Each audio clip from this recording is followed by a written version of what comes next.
అందరికీ నమస్కారం. నా పేరు మాధురి. ఈరోజు మనతో పాటు ఉన్నారు ప్రముఖ జ్యోతిష్య వాస్తు పండితులు బ్రహ్మశ్రీ డాక్టర్ నాయకంటి మల్లికార్జున శర్మ గురువు గారు మనతో పాటు ఉన్నారు. నమస్కారం గురువు గారు. నమస్కారం అమ్మా.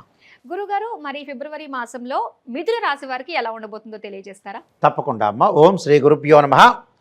మిథున రాశి వాళ్ళకి ఫిబ్రవరి మాసంలో ఏ విధంగా ఉండబోతుందో మనం ఒకసారి పరిశీలన చేస్తే గోచారరీత్యా ఇవన్నీ కూడా గోచారరీత్యా చెప్పబడే ఫలితాలు మాత్రమే ఇవి. అయితే ముఖ్యంగా గ్రహ సంచార విషయం ఏ విధంగా ఉందో ఒకసారి తెలుసుకుందాం. వృషభంలో గురువు, కన్యలో కేతువు, మిథున కర్కాటక రాశుల్లో కుజుడు యొక్క సంచారం, రవి బుధులు మకర కుంభరాశిలో సంచారం చేయటం, శని కుంభరాశిలో సంచారం చేయటం, రాహు శుక్రులు మీనరాశిలో సంచారం చేయడం జరుగుతుంది. ఇక్కడ ఈ గ్రహస్థితి అనేది గ్రహఫలం అనేది ఈ విధంగా ఉంది. అయితే ముఖ్యంగా మిథున రాశి వాళ్ళకి ఏ విధంగా ఉండబోతుందో మనం ఒకసారి పరిశీలన చేద్దాం. మిథున రాశి వాళ్ళకి వ్యయ స్థానంలో గురువు యొక్క ఫలితం అనేది ఉండటం వల్ల, వ్యయంలో గురువు ఉండటం వల్ల ఆర్థిక పరంగా కొంత జాగ్రత్తగా ఉండాలి, పొదుపు పాటించాలి. అయితే ఈ గురువు వల్లనే కాకుండా శుక్రగ్రహం అనేది కొద్దిగా అనుకూలంగా ఉంది. ఈ శుక్రగ్రహము దశమ స్థానంలో ఎప్పుడైతే వాళ్ళకి రాహు శుక్రుల యొక్క కలయిక అనేది మీనరాశిలో సంచారం చేయటం వల్ల, ఈ దశమంలో శుక్రుడు యొక్క సంచారం వల్ల కొంత అనుకూలమైన ఫలితాలు జరిగే అవకాశాలు బాగా ఎక్కువ ఉంటాయి. అంటే ఆర్థిక పరంగా కొంత నిలదొక్కుంటారు, ఆర్థిక పరంగా పొదుపు పాటించాలి, రాబడి అనేది వచ్చే అవకాశం అనేది ఒకటి ఉంటుంది, ఖర్చు అయ్యే అవకాశాలు కూడా ఉంటాయి. కాబట్టి ఒక 25% వృధా ఖర్చులు జరిగే అవకాశం ఎక్కువగా ఉంటుంది. కాబట్టి ఆ 25% కూడా వృధా ఖర్చుల్ని తగ్గించుకొని ముందుకు వెళ్ళాలి ఖచ్చితంగా వీళ్ళు. ఎందుకంటే ఇక్కడ శుక్రగ్రహం అనేది బాగుంది, గురుగ్రహం అనేది వ్యయస్థానంలో ఉండటం వల్ల కొద్దిగా జాగ్రత్తగా ఉండి ముందుకు వెళ్ళాలి. అంటే ఆకస్మికంగా ధనలాభం కలిసి వస్తున్నా ఆకస్మికంగా ధనం ఖర్చు అయ్యే అవకాశాలు బాగా ఎక్కువగా ఉండే అవకాశం ఉంటుంది. ఆరోగ్యం రీత్యా కూడా కొంత జాగ్రత్తగా ఉంటే వీళ్ళకి మంచి జరిగే అవకాశాలు ఎక్కువ ఉంటుంది. భయాందోళన చెందాల్సిన పనేం లేదు. మిథున రాశి వాళ్ళు భయపడి ఏదో నాకు జరిగిపోతుందనే ఒక ఆలోచన చేయకుండా, మీ కొన్ని గ్రహాల యొక్క స్థితి కూడా అనుకూలంగా ఉంటుంది కాబట్టి ఖచ్చితంగా భగవంతుడు మీకు మేలు చేసే అవకాశం బాగా ఎక్కువ ఉంటుంది. అయితే ఇక్కడ మొట్టమొదటి 15 రోజుల పాటు కూడా కుజుడు ఈ ఫిబ్రవరి 15 వరకు కొంత ఆరోగ్య పట్ల శ్రద్ధ పెట్టండి.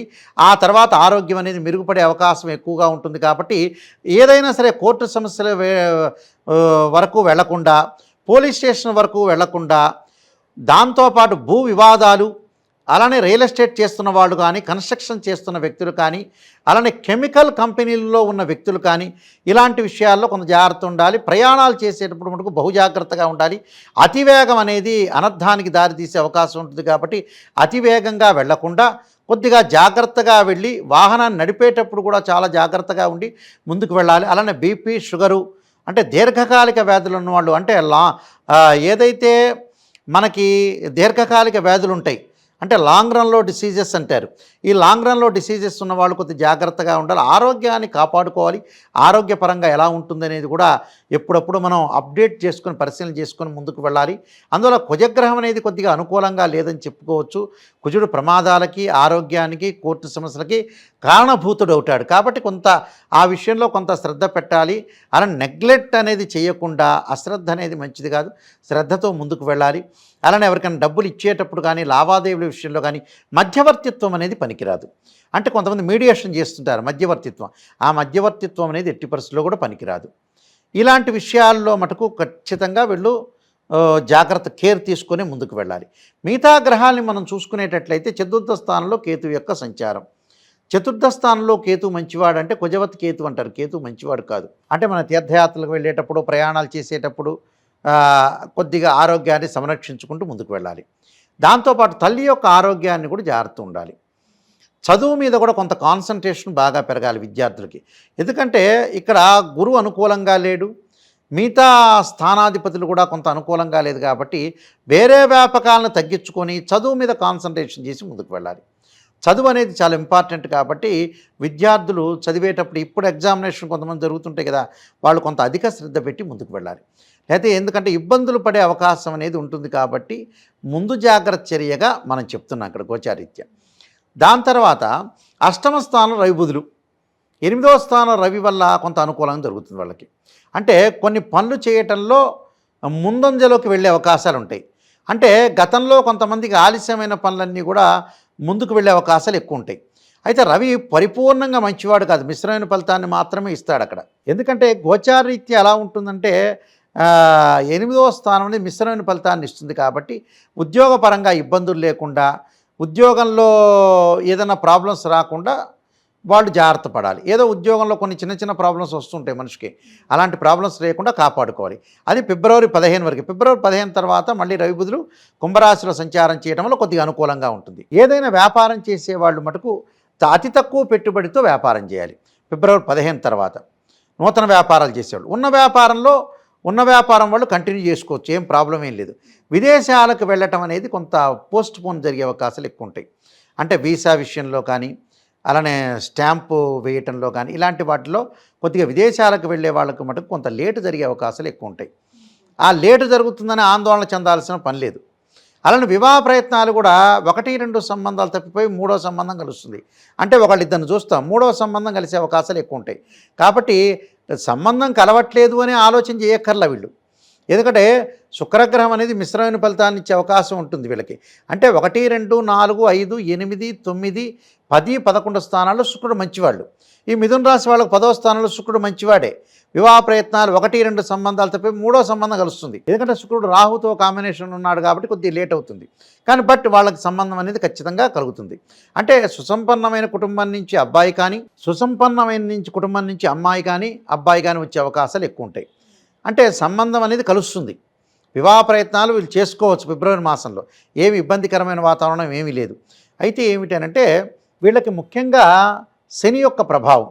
శని ఎలా ఉన్నాడంటే 9వ స్థానంలో ఉన్నాడు, భాగ్యంలో ఉన్నాడు. ఈ శని యొక్క ప్రభావం వల్ల కొంత ఆర్థిక పరంగా కొంత వెనుకంజ వేస్తారు. అంటే డబ్బులు సంపాదించడంలో కూడా ఆర్థిక పరంగా, అంటే మనం 100 రూపాయలు సంపాదిస్తున్నాం అనుకోండి ప్రతి సంవత్సరం కూడా, ఇప్పుడు 50 రూపాయలు సంపాదిస్తాం. అందులో 50 రూపాయలు కూడా ఒక 20 రూపాయలు ఎక్స్ట్రా ఖర్చు అవుతాయి. అంటే 30 రూపీస్ మాత్రమే మిగులుతుంది, ఎగ్జాంపుల్ చెప్పాలంటే. కాబట్టి ఆర్థిక పరంగా పొదుపు చేయటం చేసుకోండి. మానసికంగా కంగారు పడాల్సిన పని లేదు. ఆందోళన చెందొద్దండి. చాలామంది కూడా ఆందోళన చెందుతుంటారు, ఏం జరిగిపోతుంది ఏందని. ఎందుకు అంత ఆందోళన చెందాల్సిన అవసరం లేదు. ఇక్కడ శని ఉన్నాడంటే తెలియని ఆందోళన వచ్చేస్తుంది, తెలియని ఆందోళన వస్తుంది. వీళ్ళకి శని ఉన్నాడంటే, కానీ శని వీళ్ళకి చెడ్డవాడు కాదు, భాగ్యస్థానంలోనే ఉన్నాడు, మరింత చెడ్డవాడు కాదు ఇక్కడ. ఎందుకంటే ఎల్నాటి శని యొక్క ప్రభావం. కానీ చాలామంది కూడా ఏం చేస్తుంటారండి, చాలామంది రాంగ్ రూట్లో వెళ్తుంటారు. ఎల్నాటి శని గురించి, ఎల్నాటి శని అంటే ఏమిటి, తన రాశిలో ఉండటం, 12వ తన వ్యయ స్థానంలో ఉండటం, అంటే తన రాశికి జన్మంలో ఉండటం, తన రాశికి వ్యయంలో ఉండటం, తన రాశికి ద్వితీయంలో ఉండటం, తన రాశికి చతుర్థంలో ఉండటం, తన రాశికి అష్టమంలో ఉండటం, తన రాశికి దశమంలో ఉండటం. వీళ్ళందరూ కూడా ఆందోళన చెందుతుంటారు చాలామంది శని గురించి. ఆందోళన చెందాల్సిన పని లేదు. ఇవన్నీ కూడా గోచారీత్యా చెప్పబడే ఫలితాలు. బర్త్ చార్ట్లో శని మహర్దశ, శని ఉచ్చస్థానంలో ఉన్న, శని బాగున్నా గోచారీత్యా మీకు 50-60% చెడు ప్రభావం ఉండదు. ప్రతి వాడికి కూడా శని ప్రభావం అనేది ఉండదు, వాడి యొక్క జాతకాన్ని బట్టే ఉంటుంది. కేవలం గోచారం అనేది చూసుకోవాలి. గోచారం అనేది 20% మాత్రమే సపోర్ట్ చేస్తుంది, అది మంచి కానీ చెడు కానీ. ఈ గోచారమే జరుగుతుంది, మిథున రాశి వాళ్ళందరికీ హైదరాబాద్లో 5 లక్షల మందికి ఇదే జరుగుతుంది అని అనుకునేది పొరపాటది. ఒక మిథున రాశి వ్యక్తి ఫిబ్రవరి మాసంలో ముఖ్యమంత్రి కావచ్చు, మినిస్టర్ కావచ్చు, మంచి వ్యాపారం చేయొచ్చు, వాడు డబ్బులు పోగొట్టుకోవచ్చు, ఇలాంటివి కూడా ఉంటాయి. అందువల్ల గోచారం అనేది 20% మాత్రం సపోర్ట్. అది ఆ 20% సపోర్ట్ కూడా ఆ నిమిషానికి కూడా ఆ సపోర్ట్ ఉంటే వాడు పై స్థాయికి వెళ్ళిపోతాడు. అందువల్లే గోచారం చెబుతారు ఇక్కడ. కానీ మెయిన్ ఏంటంటే బర్త్ చార్ట్. ఆ బర్త్ చార్ట్ అనేది ఏ విధంగా ఉందో చూసుకోవాలి. అక్కడ చూసుకుంటే కరెక్ట్గా మనకి ఎంతవరకు సపోర్ట్ ఉంటుంది గోచారం, బర్త్ చార్ట్ ఎంతవరకు బర్త్ చార్ట్ అనేది ఎలా ఉంటుందని రెండింటినీ కూడా అనాలిసిస్ చేసుకోవాలి. మనం అనాలిసిస్ చేసుకుంటే వాళ్ళ క్లియర్ ఇన్ఫర్మేషన్ అనేది ఒకటి వస్తుంది. అందువల్ల వీళ్ళకి గోచారీత్యా కొన్ని గ్రహాలు అనేవి కొన్ని గ్రహాలు బాగున్నాయి. మిశ్రమైన ఫలితాలు ఎక్కువ వచ్చే అవకాశాలు ఎక్కువగా ఉంటాయి. అలానే మిశ్రమైన ఫలితాలు ఒకటి, స్త్రీలకి కొంత గతంలో ఏదైతే ఉద్యోగం కానీ అలానే వ్యాపారం కానీ ఇవన్నీ కూడా ఆగిపోయినాయో అవన్నీ మళ్ళీ స్టార్ట్ చేయాలని ఒక ఆలోచనలో ఉంటారు వీళ్ళు. ఆ ఆలోచన అనేది చేయటం మంచిదేగా, కానీ మానసికంగా ఆందోళన లేకుండా టెన్షన్ పడాల్సిన పని ఏమీ లేదు. మిథున రాశి వాళ్ళు నాకేదో జరిగిపోతుందంటే అది బర్త్ చార్ట్లో ఉన్న దోషమే. అది గోచారరీత్యా అనుకూలమైన ఫలితాలే ఉన్నాయి. మిశ్రమైన ఫలితాలు బాగా ఎక్కువ ఉన్నాయి. అంటే 50% పాజిటివ్ రిజల్ట్స్ ఉండే అవకాశం ఉంది. దానికి కొన్ని రెమెడీస్ చేసుకోవాలి. రెమెడీ చేసుకొని లౌకిక విధానంగా వెళితే మనకు మంచి జరిగే అవకాశం, గుడ్ రిజల్ట్స్ వచ్చే అవకాశం గ్యారెంటీ ఉంది. కొన్ని పరిహారాలు చేసుకోవాలమ్మా. వీళ్ళు ఎలాంటి పరిహారాలు చేసుకోవాలంటారు? తప్పకుండా వీళ్ళు పరిహారాలు చేసుకుంది ఏం చేయాలి అని అంటే కుజుడి యొక్క ఆరాధన చేయాలి. అంటే సుబ్రహ్మణ్య స్వామి యొక్క ఆరాధన మంగళవారం పూట ఉపవాసం చేసి సాయంత్రం పూట దేవాలయ ప్రదర్శన చేయాలి. రాహుకాలంలో దీపం పెట్టడం, అంటే రాహుకాలంలో ఇంటిలో దీపం పెట్టడం కానీ, గుడిలో దీపం పెట్టడం కానీ, లేకపోతే ముఖ్యంగా ఆ రోజు మొత్తం ఉపవాసం చేసి సాయంత్రం పూట ప్రదర్శన చేయాలి. అంటే ఉదయం పూట రాహుకాలం దీపం పెట్టాలి, సాయంత్రం పూట గుడిలో ప్రదర్శన చేయాలి.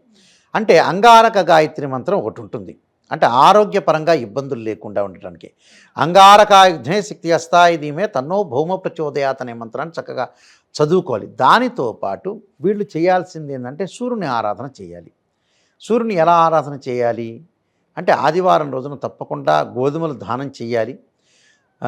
గోధుమల దానంతో పాటు చక్కగా సూర్యుడి యొక్క మంత్రాన్ని చదువుకోవాలి. అంటే ఆదిత్య హృదయాన్ని పాలన చేయాలి. అలానే గురువు యొక్క ఆరాధన, గురువారం రోజున దత్తాత్రేయ స్వామి యొక్క కవచం కానీ, దత్త కవచం కానీ, అలానే దేవానాంచ ఋషీనాంచ గురుకాంచన సన్నిభం బుద్ధిమతం త్రిలోకేశం తం నమామిం బృహస్పతిం అనే మంత్రాన్ని చక్కగా చదువుకోవటం వల్ల గురువు యొక్క అనుకూలత అనేది ఉంటుంది. ఏదైతే అనుకూలత లేదో దాన్ని మనం పాజిటివ్ చేసుకుంటే 100% రిజల్ట్స్ వస్తాయి. లౌకికం ఈ నెలలో నేను ఖర్చు పెట్టకూడదు, జాగ్రత్త ఉండాలి అనేదానికే గోచారం. అది మనం జాగ్రత్త ఉంటే ఆ నెల మనం ఓవర్కమ్ అయిపోయినట్టు. సింపుల్ ఈక్వేషన్ ఇది, మ్యాథమెటికల్ ఈక్వేషన్ లాగా సింపుల్గా ఈ గ్రహం బాగలేదు, ఈ గ్రహం యొక్క ఫలితం ఈ విధంగా ఉంది, మనం జాగ్రత్తగా ఉండాలి, అయిపోయింది అంతే. భగవంతుని యొక్క ఆరాధన చేసుకుంటే చాలు, ఇక ఆలోచన చేయాల్సిన పని లేదు. నెగిటివ్గా ఆలోచించాల్సిన నెగిటివ్గా ఏది కూడా నెగిటివ్ ఆలోచన, నెగిటివ్ని తీసుకోవాలి, తీసుకొని బాధపడకుండా దాన్ని పాజిటివ్ ఎలా చేసుకోవాలి. అసలు అదే 100% ప్యూరిటీ. నిజం చెప్పాలంటే అందువల్లే మనిషి ఓవర్కమ్ చేసేది ఎక్కడంటే నెగిటివ్ని తీసుకోవాలి. నాకు ఈ షుగర్ వచ్చింది, నేను ఏ ట్యాబ్లెట్ వాడాలి, షుగర్ వచ్చిందని ఆందోళన చెందక్కర్లా, ఆ ట్యాబ్లెట్ వాడాలి, వేసుకోవాలి, మానసికంగా దిగులు పడకుండా ఉండాలి, వాళ్ళ ప్రయత్నం వాళ్ళు చేసుకోవాలి, ఆ స్వీట్లు తినకుండా ఉంటే సరిపోతుంది అంతే. అక్కడ పాజిటివ్ అయిపోయినట్టే. మన చేతుల్లోనే కొంత పరిస్థితి అనేది ఒకటి ఉంటుంది. అందువల్ల బర్త్ చార్ట్ని కూడా చూసుకొని జాగ్రత్తగా చూసుకొని దాన్ని పరిహారాలు చేసుకొని ముందుకెళ్తే 100% రిజల్ట్స్ వస్తాయి మనిషికి. థ్యాంక్ యూ సో మచ్ గురువు గారు. మిథున రాశి వారికి సంబంధించిన పరిహారాలు తెలియజేసినందుకు ధన్యవాదాలండి. నమస్కారం. చూసారు కదండి మిథున రాశి వారి ఫలితాలు. మరి వచ్చే ఎపిసోడ్లో కర్కాటక రాశి వారికి ఎలా ఉండబోతుందో తెలుసుకుందాం. అంతవరకు సెలవు, నమస్తే.